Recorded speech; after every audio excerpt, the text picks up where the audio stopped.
They read it, they watch it, and they play it so that you don't have to. Join Rod, Owen, and me, Keegan, as we open the bag of picks.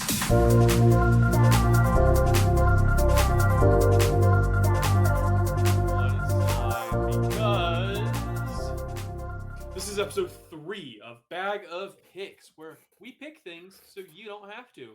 We play, watch, and read through the trash and bring you just the cream of the crop. I'm Rod, and I'm joined by Owen and Keegan.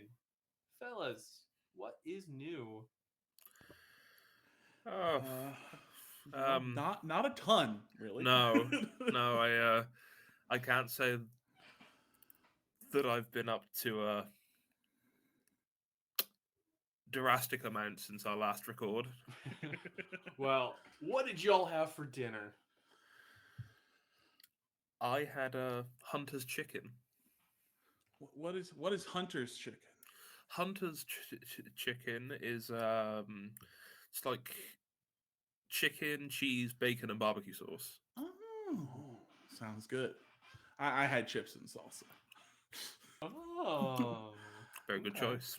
Yeah, not much of a dinner, but snacking while watching Elimination Chamber. nice.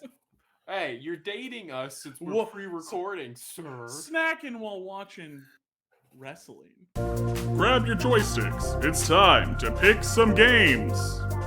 So, I am here to talk about a Game Boy Advance series that we neglected to mention during our Nintendo Direct talk, but it was actually kind of stealthily included when they were talking about the GBA expansion pack just as coming soon.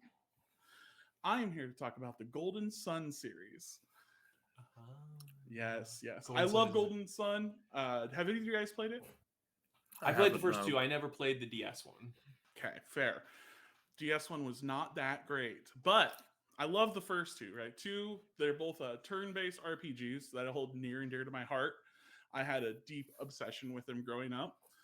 And I think part of it for me was just how much I loved the world building and like the way that these games work together. So for the uninitiated, the first game has you taking on the role of Isaac and his friends, and as you're trying to stop the game's villains from releasing the power of alchemy back into the world, because it is believed that alchemy will destroy the world.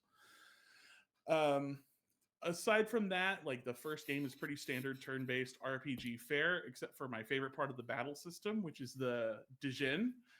The Dijin system. They're little elemental creatures, entities that represent the different elements, and you can equip them to your party members to unlock different classes and stuff like that. And if you equip the different sets, it gives you different spells as well. So you can equip like 2 fire and 1 earth, and that gives you 1 set of spells. And then if you equip a air and a water, it's a different set. It's very cool. And when you use them in battle, they go into standby mode, which actually allows you to do really cool summons that have really, really cool cutscenes for a Game Boy Advance game. Like really like neat gods and stuff coming down like that. Very old school, like Final Fantasy vibes to a lot of it. I did find it funny. I forgot, and when I was doing research for it, that the magic system in the game was called Synergy, but spelled with a P, so PSY Synergy.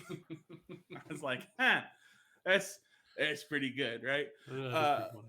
But I just really loved it, and like the Dijin had me obsessed because you could collect a whole bunch of them across the overworld, and they all looked a little different, so I had an obsession of drawing them as a kid.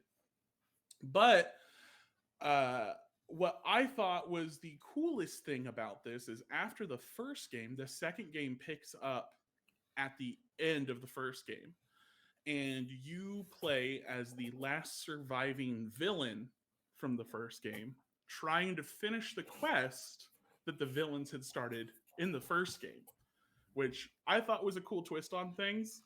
And spoiler alert for a game that is officially old enough to drink because it's 21 years old. Turns out that the world is dying because alchemy has not been released. So the villains were the good guys all along. But the coolest, like another thing that's cool about that is if you had a link cable and 2 Game Boys, you could transfer your party from the first game into the second game, and that they team up like in the back half of the second game. So you could get almost like a continuing story of the characters that you lovingly built. Yeah, Just those. a lot of like really fun ideas that you kind of see the evolutions of later on. Like it reminds me of like save transfers from later games like Mass Effect, but just a different level of it. So all of that is cool, right? I love all of these things, super cool, but you're not sold, right? There's a couple of things that you might. What if I told you the music also bangs? Because it does. Well, I love the game, so I don't need to be further sold, but Yeah. I'm following your pitch anyway. So yes, Here's the thing. I am finally sold with bangers of music. Oh, but the thing is it was composed by Motoi Sakuraba.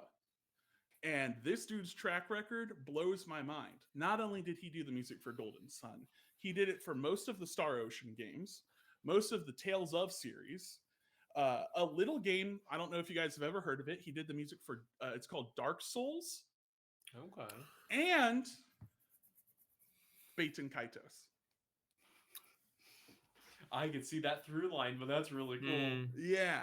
So that's what I'm excited about, and I'm excited that they're going to eventually bring them to the GBA on Switch, so that a new group of people can hopefully play them and enjoy them. And who knows, maybe we can get something better than the DS prequel. Yeah, was the So I first off loved games. Great choice for a topic. I'm excited to chat about them. As someone who did skip the DS game, where does it fit in? Because the original games are a pretty conclusive story. Like You are like far descendants of the first 2 games characters. that's stupid. Yeah. So just slap the name on. We're like, hey, this also takes place in the world. Yeah, pretty much. And it's like Isaac had a son who had a son, and their name is Eisen, or like whatever. It's that kind of thing. Okay. I want to say I don't know if it was a trope before Golden Sun did it, but I love the now trope, and Golden Sun is definitely one of the best examples of it. The villain becomes the heroes in the sequel is so good, and it executes it really well. Like you said, the fact that not only do you team up with your party from the first game, but that you can link cable the stats of your party from the first game, so it's not just those guys, but it's your team of those guys, feels so good. Yeah. Would you say that right now in the year of our Lord and Savior 2023, that the games still hold up? He is not my Lord nor my Savior, but yes, it still holds up. I definitely think so. I mean, it depends on if you are a fan of the old school pixel art, like Final Fantasy games. So, like, if you're into, Final Fantasy 4, 5, 6, that kind of thing, absolutely holds up. Especially because in the overworld and your synergy, you get a lot of like puzzling stuff, like puzzles, and the puzzles are fun to navigate too. Almost reminds me of like using HMs in the Pokemon games, those kind of puzzles. So when I was a kid and Game Boy Advance came out, I wasn't the world's biggest believer. Everything felt like it was Super Nintendo ports that had to be downgraded because the GBA was a very specific console. It had less colors. Its chips for sound were worse. So everything up until I played Golden Sun felt like it was just Super Nintendo games downgraded. What made Golden Sun a step above everything else was it was so tailored to the hardware of the Game Boy Advance. It was the first game I sat down and played on my little tiny screen that felt like it had qualities that would not be possible on the Super Nintendo. It used the resources there to make a role-playing game that couldn't have existed anywhere else before it was on the Game Boy. Yes, it's limited to pixels. Yes, it's limited to its color palette or whatever. But it does things that wouldn't have existed 10 years earlier on the Super Nintendo. It used the faster processing speed because GBA I think was 32-bit hardware, whereas the Super Nintendo was 16. We talked now about how Nintendo can push the limitations of their hardware, like the Switch or whatever. This was an early example of them pushing the hardware of the Game Boy Advance. They are gorgeous games that are just pinnacle pixel art to this day still. I think they hold up absolutely. Mm-hmm. In these games, do you have a favorite character? Ooh. Honestly, I would have to say it would probably be the guy that is like the lone survivor of the first game, the villains that you kind of take control of. Why The is that not protagonist of working? 2. Yeah, the protagonist of 2. I believe his name was Felix. I liked Felix a lot. And so I think he'd be my favorite. Good answer. So I know absolutely nothing about these games, but when they're on Switch on the GBA, I will play through them because you definitely have piqued my interest. Ah, success. I'm going to be playing them again someday anyways, just because, but you've sold me on nothing. I was already a fan. Yes, but it's so good to be reminded of how good these games are. Anything else happening in gaming, you guys? Anything we're playing lately, or?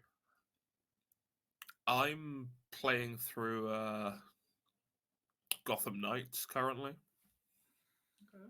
Okay. How are you liking that? It's a game that I'm playing through for sure. It isn't brilliant by any means, but I don't think it was deserving of the hate campaign that it got.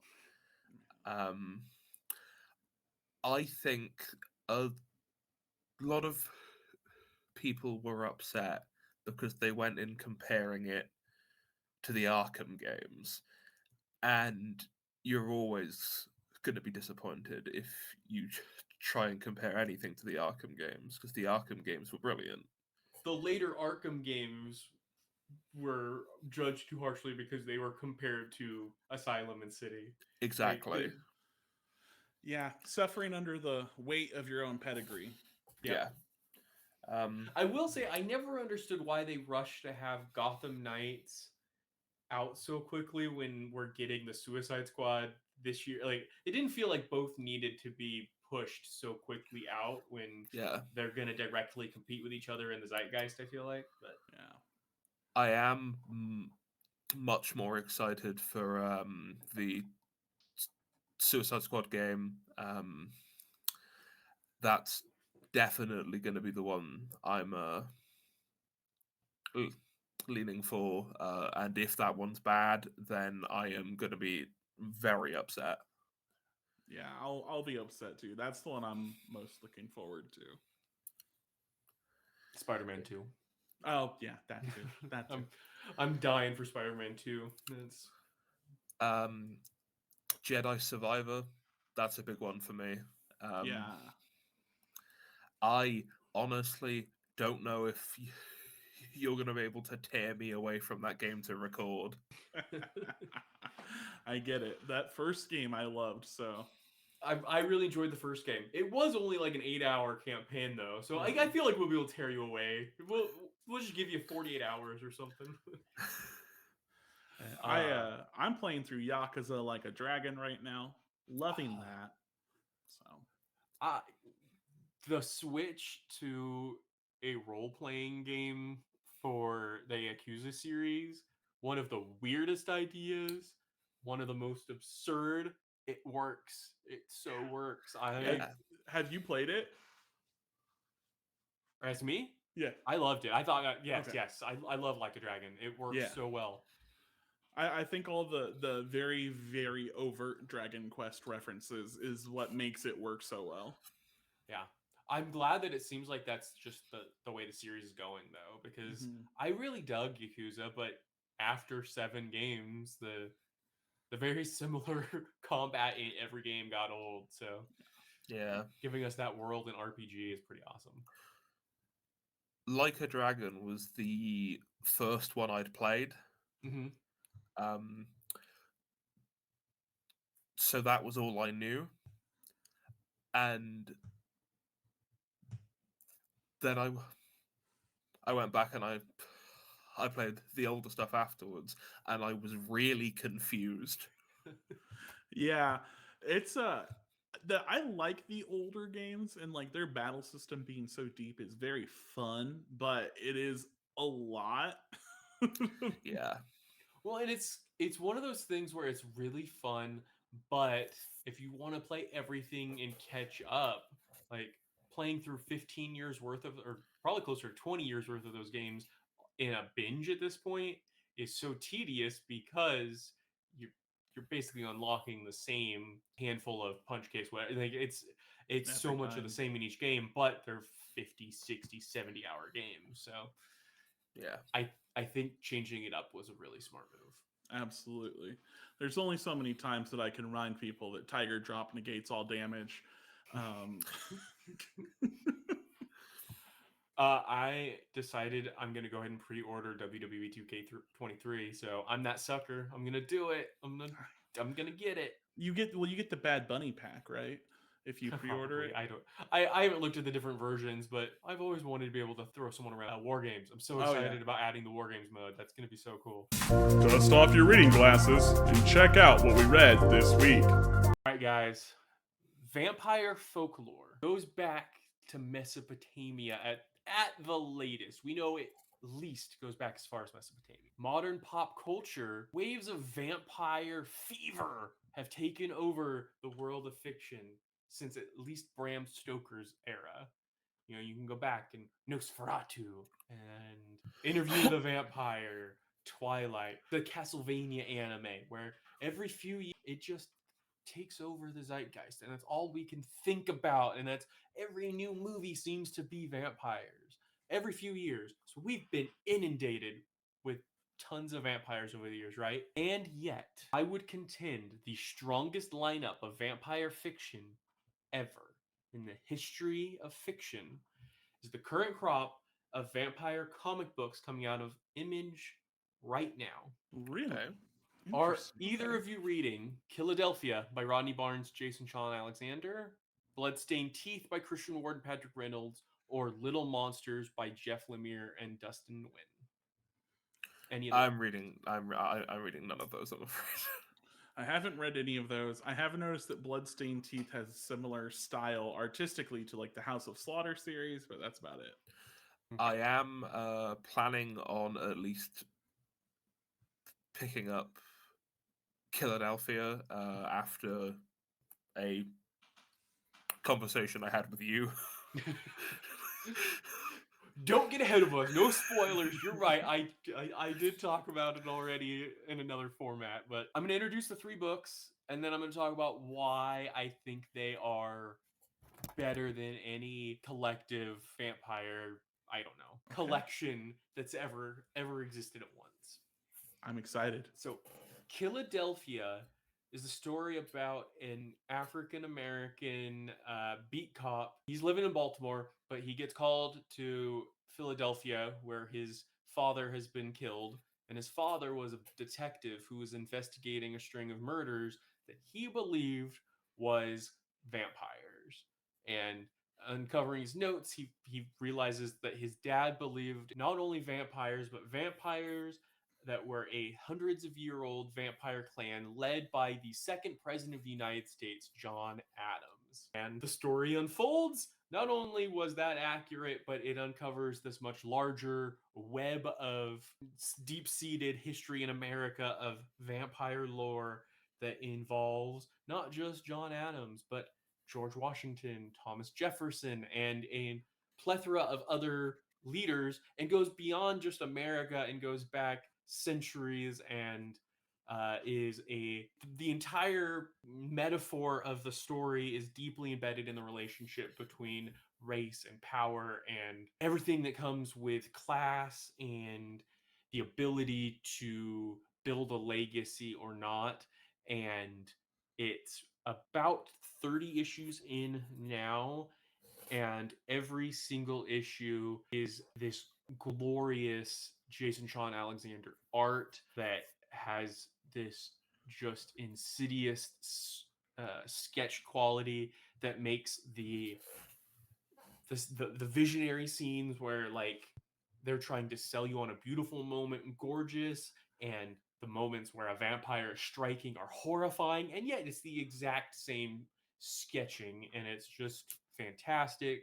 There's backup stories that are in just black and white, so you get to see all these different styles represented by this one man's art. The second I mentioned was Bloodstained Teeth by Christian Ward and Patrick Reynolds. And this is a much more stylistic, much more in your face, less serious vampire story. The premise is there is an ancient class of vampires, because that's all vampire stories are ancient. They are the originals, the old ones, and there's one of them who basically works for hire, and anyone that pays him enough money, he makes them uh, a second era of vampire.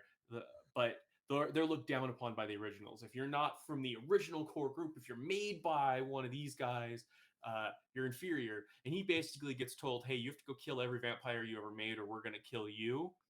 And I think it's the weakest of the three, because it's a little bit of a cliche story, but it's got this really cool art, super hyper realistic drawings that are then colored in these bright neon colors. So it has this abstraction where you're seeing photorealism, but then it just pops because it's all these neon yellows and neon greens and just gorgeous. And the third is Little Monsters by Jeff Lemire and Dustin Nguyen, which is the team that did Descender and Ascender, and they've worked together on quite a few books.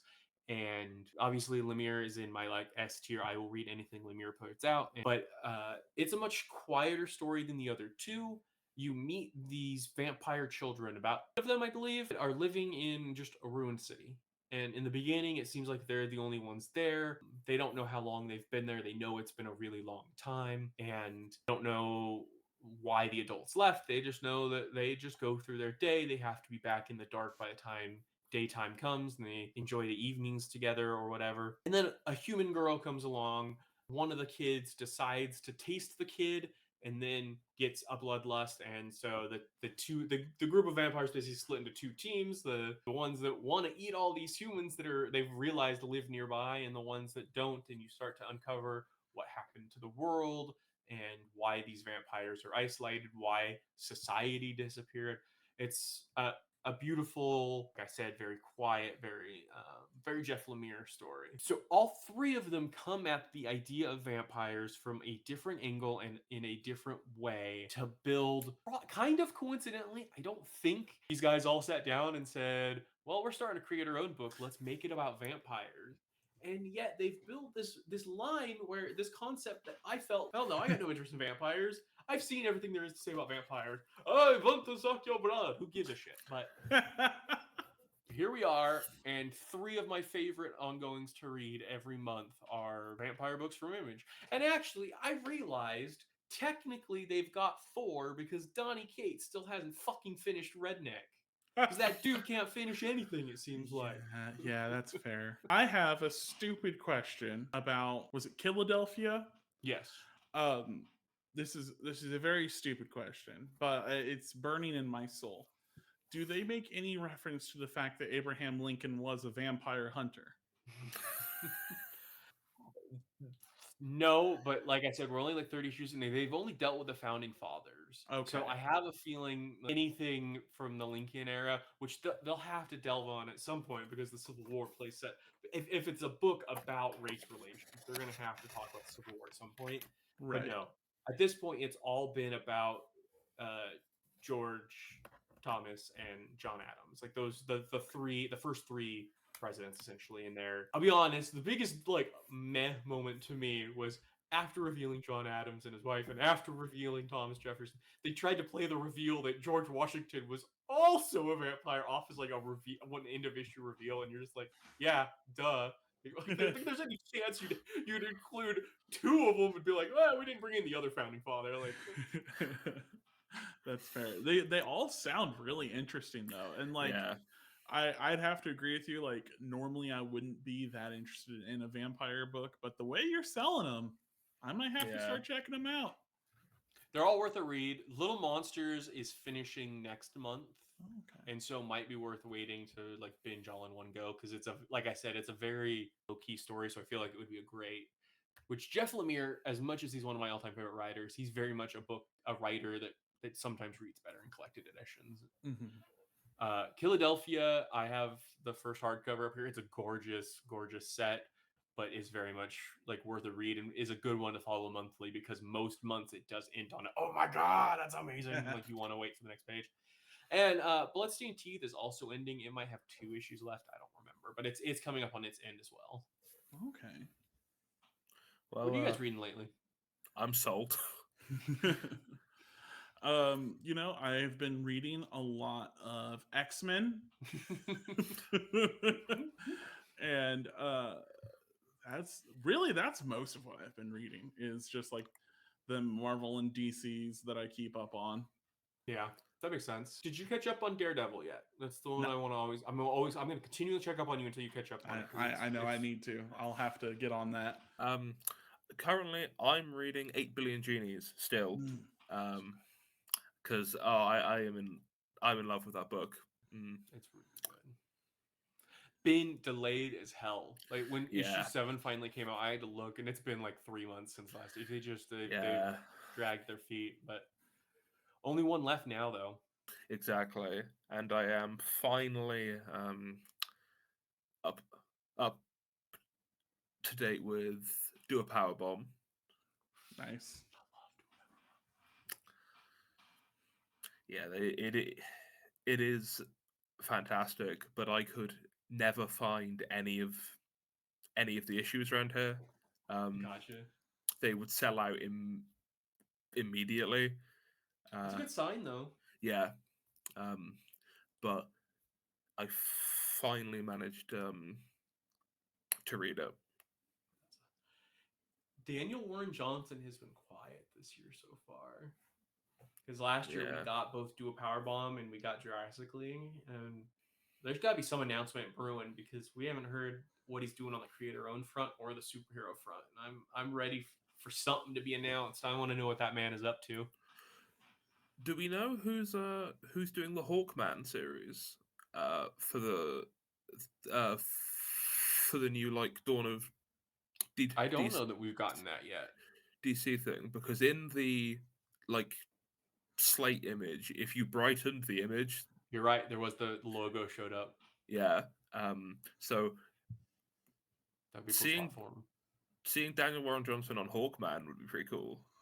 That would be sick. That would be. I hadn't even. I don't think I realized that the Hawkman logo was on there. I don't think I ever saw that. That was the subtle one where like they keep embedding stuff that you only get if you oversaturate the image and it reveals like future stuff they haven't actually revealed yet. Yeah.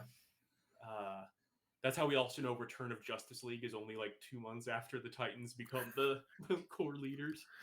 Yeah.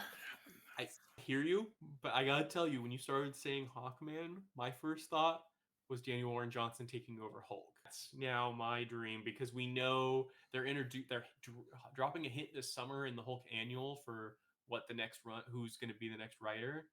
I think he could do some cool stuff that kind of could bridge the gap between Al Ewing's interpretation and Kate's. I don't want to say failed, but the abandoned spaceship Hulk premise that they're stepping away from. I think that could be really fun too.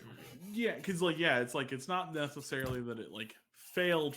It's just that like life got in the way. Yeah, life got in the way. Before you judge what these guys watched, remember, you're watching them right now. Glass houses. I'm not a huge fan of anime.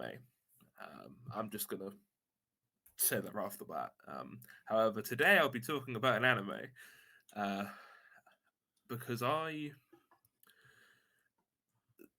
there is one specific trope in anime that if you include it, it's almost a guarantee that Owen will watch it, and that is giant robots.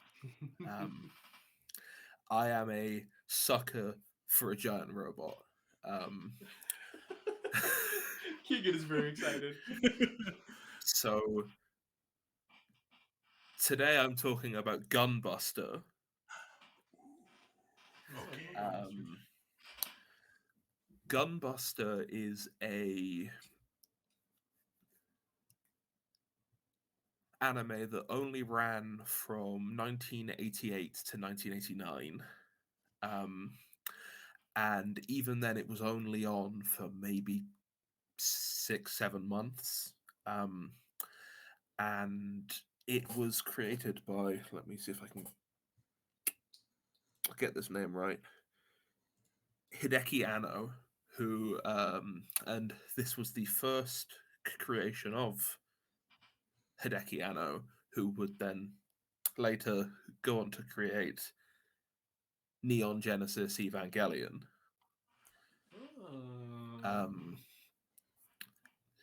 The basic plot of Gunbuster is that the world goes to war with this insectoid alien race, and the humans build these robot battle suits called RX-7s, and the whole thing is that these RX-7s are just training suits for what comes later, a giant mechanized suit called the Gunbuster. And the plot follows the daughter of a missing space admiral as she attempts to prove her place in this ever-growing space army and attempts to show everyone and herself that she has a place aboard this Gunbuster and she is able to do it. It's great. It sounds really cool. I'm a big sucker for mecha anime, so I feel you on that. And Gunbuster is one that's like been on my list. I need to bump it up the list. You do. Gunbuster's brilliant. Yeah. I mean, if it came from the brilliant mind of Hideki Anno, like. Yeah, I really wish more people had watched it. Because I really want to talk about it all of the time. But it's also worth noting that it takes place this year. I love that's my favorite when a crazy dystopian future takes place now. What a wacky future in 2023. I think they did the same thing. Far-flung future. Yeah, right. I think the same thing happened with Evangelion recently. One of the which one was it? Like 2022 or 21? Yeah. That's crazy. However, I do think one of my favorite parts of this series is I won't spoil it, but the main character begins to operate this massive Gunbuster suit that is designed for multiple people by themselves, and this suit is only like half finished. And they take this bad boy in orbit to fight shit, and it's so cool. That sounds really fun. I love that kind of stuff. I mean, some of my favorite mechas touch on that same idea of like the one person that can do everything better than everyone, even though no one believes in it. Yeah. Oh yeah. Okay, Gunbuster's up my list. It's at the top now. I love Gunbuster. I just love giant robots in general, I'm going to be honest. Evangelion, Gundam, Voltron. Problem with a giant robot for me though is I always end up wanting to get a toy of it. Like if there's a giant robot in something I enjoy, I'm gonna end up getting a statue or figure. Well, so I have every mecha, like every main mecha from Gurren Lagann, That's it. and I also have multiple of the pilots from Evangelion, and you know, I know you got all the Megazords. yeah, I do. I got a few of the Megazords. Yeah, That's true. I guess there's like third act. You have all the good ones. yeah, I have the best ones. Ah, I see robots. I have 2 of the Megazords up there, Nice. and I have a Gundam build kit for the RX-65 that it's still in its box that I haven't started building yet. Excellent. I love that. So let me ask you, since you're a fan of giant robots, I'm going to ask you about a giant robot cartoon from America that was Okay. not an anime. Okay. Have you ever heard or watched Mega's XLR? No, I don't think I've even heard of that. You need to check it out. So Mega's XLR was like really great. It was a very campy kind of style of giant robot show. Okay. And the main character is just like a big dude that works at a junkyard, and they have to attach like a head to this giant robot he found, so he attaches his hot rod to it, and so it's a giant fighting robot with a hot rod for a head. That is phenomenal, and I will be watching that tonight. Yes. Yeah, And the theme song is incredible and stupid. I'm very excited to share that with you. As always, every episode so far, we've given you a great gift of Americana, and I think that is this Tootsie episode. Rolls. Which I will point out, you promised by our next record, and technically, Ron, it's been 3 hours. Technically, 3 hours is enough time to get your butt to a store, young man.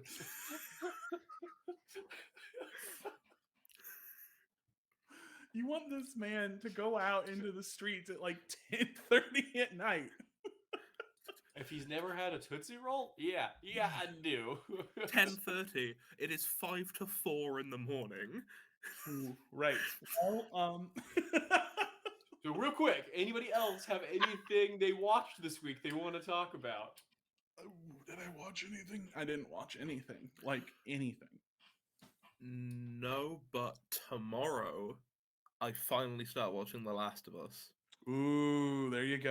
And Mega's XLR. And Mega's XLR. Hand out of the bag? Hand out of the bag. There's a robot. And a Tootsie Roll, apparently. A robot and a Tootsie Roll. All right. Does Owen have a question for us, or is it? If not, I got do. one. You do? Oh, go ahead. The floor Mine's is not yours. music related though. So do you have a music question, and I'll end us on the non-music question, or? Sure. So, for the last obvious few weeks, I've asked a specific question, but what's an album that you've always just wanted to mention to someone, but you never really get a chance? See, now this one's tough because I mention albums whether people want to hear about them or not. That's a problem that I have. I swear to God, Rod's gonna say Macho Man, Randy Savage, Be a Man. No, I mean that would have been my pick, but you guys already took it, so. Is one of these up here?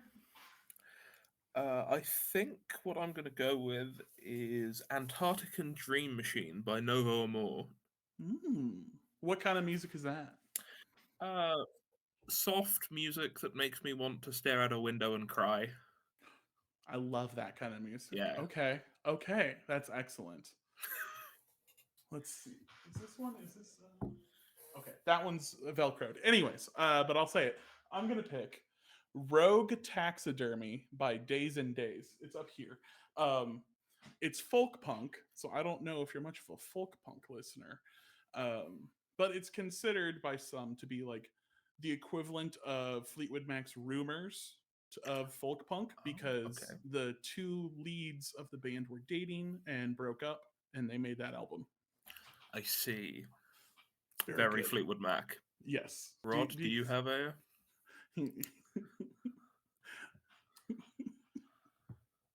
We're gonna go back Oh. to 1995. Okay. I feel like so there's this concept in covering politics where you have to give equal time to every candidate. I pitched you guys Macho Man's Be a Man album. So Yeah. we have to talk about Hulk rules. Do we?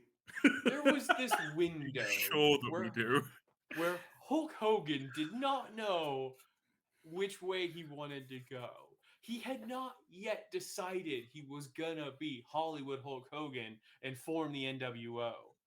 But Hulkamania was dying down. And what did he do? He released his #1 rap hit, Beach Patrol. And I don't get to talk about it very often, so that is my choice. Okay. Beach Patrol, huh? A fine choice. Hulk Rules. That is the name of the album. Okay. Hulk Rules by Hulk Hogan. That piece of shit, Hulk Hogan. Yeah. Yeah. All right. Okay. Our actual final question. Which Ninja Turtle would you sleep with? Would you sleep with? Question: can I pick Splinter? You can pick one of the turtles and hopefully get a polyamorous relationship where you can bring Splinter in as a third. Okay, interesting. But because that's their dad.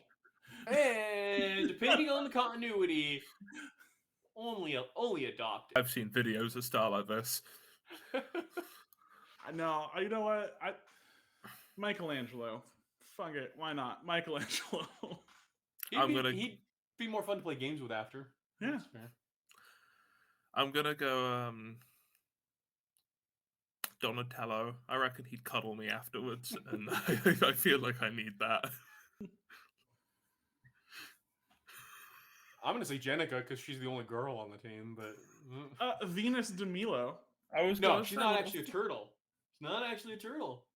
She's a frog that's been like. What? Oh yeah, Don't- read the comics. No. No. We're talking about the TV show with the You're bad talking about puppets. Next Mutation? Yeah, Really? yeah, Really? yeah, You yeah, treat yeah. the Next Mutation as canon? Listen, you're asking me which Ninja Turtle I would sleep with? Don't you bring your mutated frog in. We have been Bag of Picks. We will see you next time. Make sure you follow us everywhere. You can catch our sister show, Rocco Public Radio, where Keegan and I talk about X-Men every week, every Saturday morning.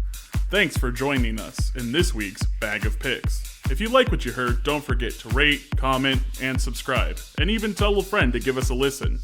If you want to hear more of what we have to say, you can find us on TikTok. Rod is ThatNerdyPapaBear, Owen is TheBrokenRecord, and Keegan is BulkRanger. I think that's Get out about of here it. with your Next Mutation bullshit.